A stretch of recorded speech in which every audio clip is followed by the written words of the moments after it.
Bonjour Elisabeth Noir. Bonjour Jean-François. Actualité politique ce matin avec votre invité. Oui, notre invité du matin, c'est Gilles Briel, deuxième vice-président de la province Sud. Bonjour. Bonjour Elisabeth Noir. Merci d'accepter notre invitation alors que l'on approche de la rentrée et que les dossiers d'actualité sont très lourds entre les discussions politiques et institutionnelles et bien sûr la question nickel. Sur ce sujet, d'ailleurs, on sait que les Calédoniens sont inquiets et peut-être un peu perdus. Qu'est-ce que vous pouvez nous dire? On attend des décisions, des réponses dans ce secteur du nickel alors que les 3 usines métallurgiques sont en sursis. Quelle analyse vous faites de la situation? D'abord, on a un accompagnement fort de l'État, par la parole de Bruno Le Maire, avec une volonté d'accompagner les usines. Les 3 usines sont en grande difficulté financière, avec des problématiques différentes en fonction des usines. Mais ce qui est sûr, c'est que aucune des 3 ne peut être sauvée par les Calédoniens aujourd'hui. C'est-à-dire que seul l'État peut nous aider à nous en sortir et à apporter la centaine de milliards d'euros nécessaires pour sauver ces usines-là. Et l'État, en contrepartie, demande que les Calédoniens fassent des efforts, que les collectivités de Nouvelle-Calédonie fassent, elles également, ce qui est nécessaire pour sauver ces usines, c'est-à-dire par une participation financière qu'on devra mettre en place, mais également par des prises de décision qui permettent de limiter la perte de ces usines, et notamment l'exportation. Notamment avec le fameux dossier d'exportation qui est bloqué par le président de la province Nord depuis un certain nombre d'années. C'est ce qu'on appelle la doctrine nickel du Nord. Et pour sauver la SLN, il faut qu'elle puisse faire ses exportations.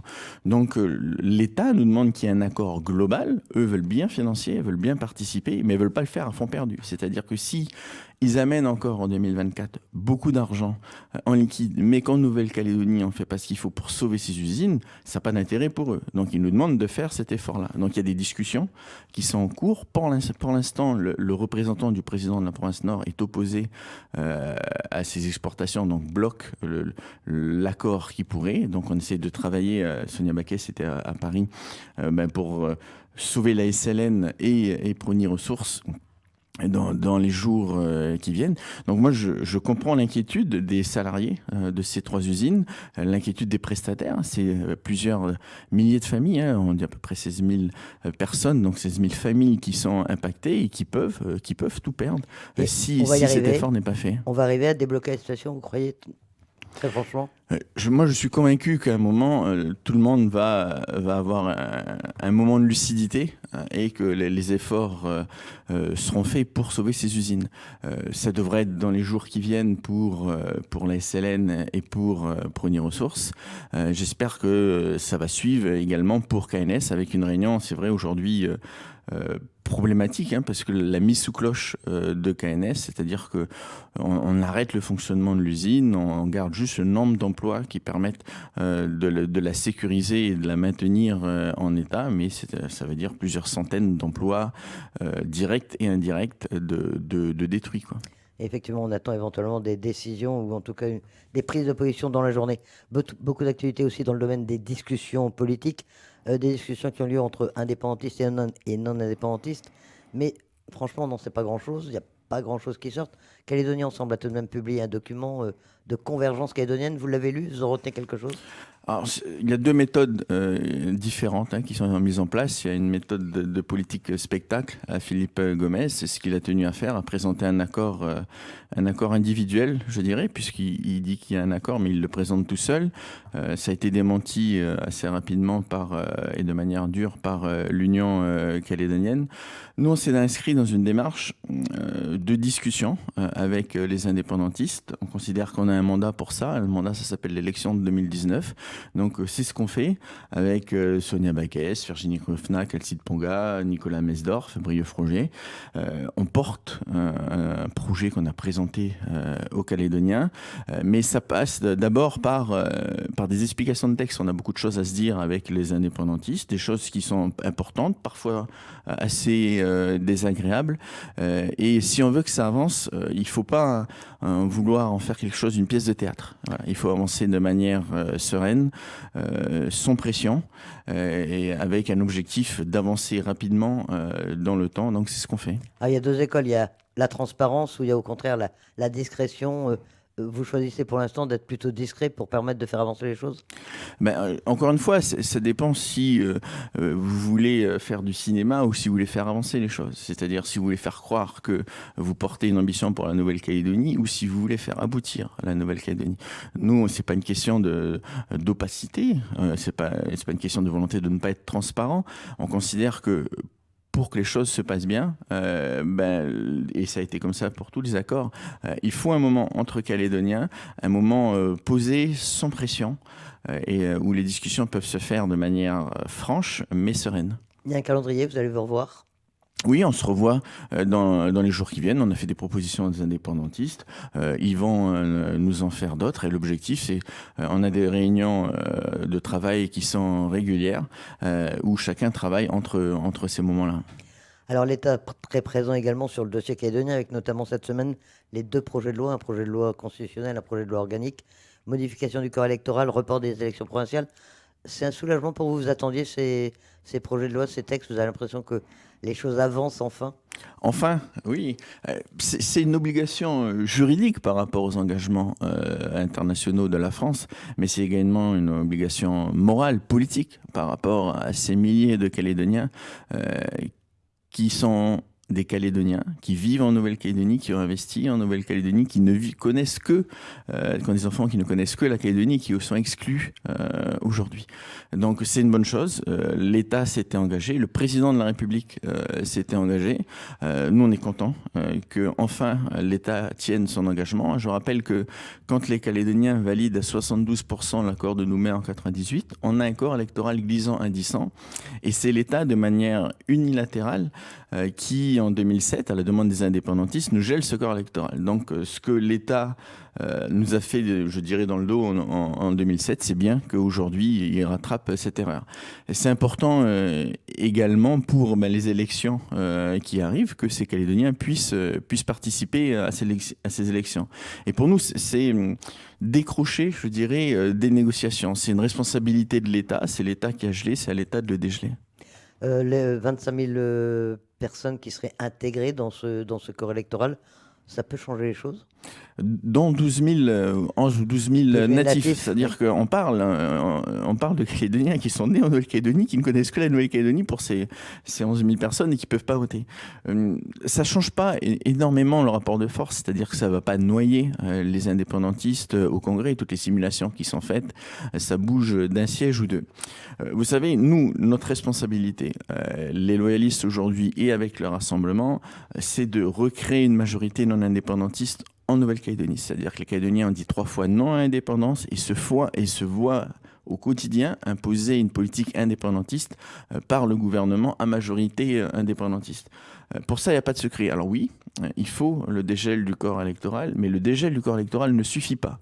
Il faut le rééquilibrage politique. Quand il y a eu en 98 l'accord de Nouméa, ils ont décidé que les électeurs de province sud pèsent moins que ceux du nord et ceux des îles. Mais il faut refaire ce rééquilibrage. Nous, on dit qu'il faut revenir au ratio de 98. Un électeur de province sud pèse aujourd'hui beaucoup moins que celui du nord. C'est pas normal. Et l'autre chose qui est absolument indispensable, c'est l'union dans le nord. C'est-à-dire que si on n'est pas unis dans le nord et si on n'est pas unis dans les îles, c'est ce qui se passe en 2019 où les voix non indépendantistes ont été divisées en deux, on a perdu des sièges. Donc voilà, une majorité, ça se travaille. L'État prend sa part de responsabilité avec le dégel du corps électoral. Nous, on déposera, par l'intermédiaire de Nicolas Mesdorf, un amendement pour qu'il y ait un rééquilibrage. C'est pas accepté en métropole, il n'y a pas de raison que ce soit accepté en Nouvelle-Calédonie, qu'il y ait un rééquilibrage du poids politique dans l'ensemble des électeurs du territoire. Et on fait ce travail. C'était le sens d'une réunion organisée par Nicolas Mesdorf dans le Nord. On fait ce travail de regroupement de tous les non-indépendantistes du Nord et des îles sur une seule liste pour pouvoir avoir une politique claire et une majorité, je dirais, stable, claire, non-indépendantiste au Congrès et au gouvernement de la Nouvelle-Calédonie. Beaucoup de rendez-vous dans les mois qui viennent pour cette année 2024. La visite de Gérald Darmanin et d'ailleurs d'Éric Dupond-Moretti le mois prochain, enfin ce mois-ci, en février. La révision constitutionnelle, évidemment. Les élections possiblement en fin d'année, en décembre prochain. On a l'impression que l'objectif, d'ailleurs il le dit, l'objectif de l'État, c'est qu'il y ait un accord entre partenaires calédoniens C'est possible et c'est important que l'État ait cette position. Alors, c'est normal que l'État souhaite un accord. Tout le monde souhaite un accord. Vaut mieux un accord que pas d'accord. Mais nous, ce qu'on dit, ce ne sera pas un accord à n'importe quel prix. Et là, c'est une différence entre la politique spectacle de Philippe Gomez et la nôtre. Nous, on travaille à la mise en place d'un accord. On considère que c'est toujours mieux qu'il y ait un accord, mais il ne se fera pas au prix de concessions sur les valeurs qui sont fondamentales pour nous, c'est-à-dire un corps électoral glissant, c'est-à-dire un droit à l'autodétermination qui se répète pas tous les 4 matins, un rééquilibrage politique au sein de nos institutions. Donc voilà, c'est quelque chose de difficile à mettre en place un accord. C'est des concessions de part et d'autre, mais avec une nécessité de conserver une ligne claire sur ce qui est pour nous les fondamentaux. Et les fondamentaux, c'est 3 fois non à l'indépendance. Donc, il peut y avoir un accord, on souhaite, en tout cas, on travaille dans ce sens-là. Mais s'il n'y a pas un accord d'ici la fin de l'année, mais vous savez quoi, c'est pas grave. On fera des élections provinciales avec un corps électoral dégelé, avec, j'espère, un rééquilibrage politique, et les nouveaux élus auront la tâche, le devoir de trouver un accord d'après-accord de Nouméa. Dans un tout autre domaine, Gilles Brial, la rentrée scolaire se prépare elle aussi, c'est dans quelques jours maintenant. Il y a un problème sur la tenue unique, vous avez des conseils à donner aux parents, hein. Alors oui, la tenue unique qui d'ailleurs Qui fait école en qui métropole. fait école en métropole, puisque le président de la République et le Premier ministre annoncent un déploiement d'abord expérimental et je le souhaite après généralisé de cette tenue unique. On a eu une défaillance, c'est une délégation de service public, on a eu une défaillance du délégataire, c'est-à-dire l'entreprise qui le faisait pour la province en 2023. On a dû donc arrêter cette délégation, trouver un prestataire pour l'année 2024. Donc évidemment, ça nécessite aux prestataires de trouver ses fournisseurs, de pouvoir faire floquer, de récupérer son matériel. Donc les tenues communes vont être fournies aux familles pour les vacances d'avril. Donc c'est la société IPC qui a ce marché pour l'année 2024. Dans les jours qui viennent, il va y avoir un site internet où les précommandes pourront être effectuées, c'est-à-dire que vous précommandez mais vous ne payez pas, mais vous choisissez l'école, la taille des vêtements pour votre enfant, et après les parents seront tenus informés à quel moment se feront les livraisons. Et il y aura un magasin dédié qui est en face du commissariat de police des Tours de Magenta, l'ancien Trouve-Tout, donc qui sera le magasin des tenues communes de la province sud, et une page Facebook qui a été mise en place, tenues communes en province sud, avec l'ensemble de ces informations. Le message d'ici avril, avant que les tenues soient prêtes, ils font comment ? Comme les années précédentes, les parents ont déjà, pour la plupart d'entre eux, des kits, donc qu'ils continuent à les utiliser, et ceux qui ne les ont pas parce qu'ils sont nouveaux dans l'école ou parce que la taille n'est plus la bonne, ils s'habillent avec les habits du week-end des enfants. Il y a une tolérance qui est faite jusqu'aux vacances d'avril avec la livraison de l'ensemble de ces kits. Donc il ne faut pas s'inquiéter, tout le monde aura en avril sa tenue commune et on aura un fonctionnement normal. C'est la complexité d'être dans une petite île, un peu loin de tout, donc il y a forcément des délais. Et je voudrais apporter une précision parce que les réseaux sociaux, tout se dit et beaucoup de n'importe quoi.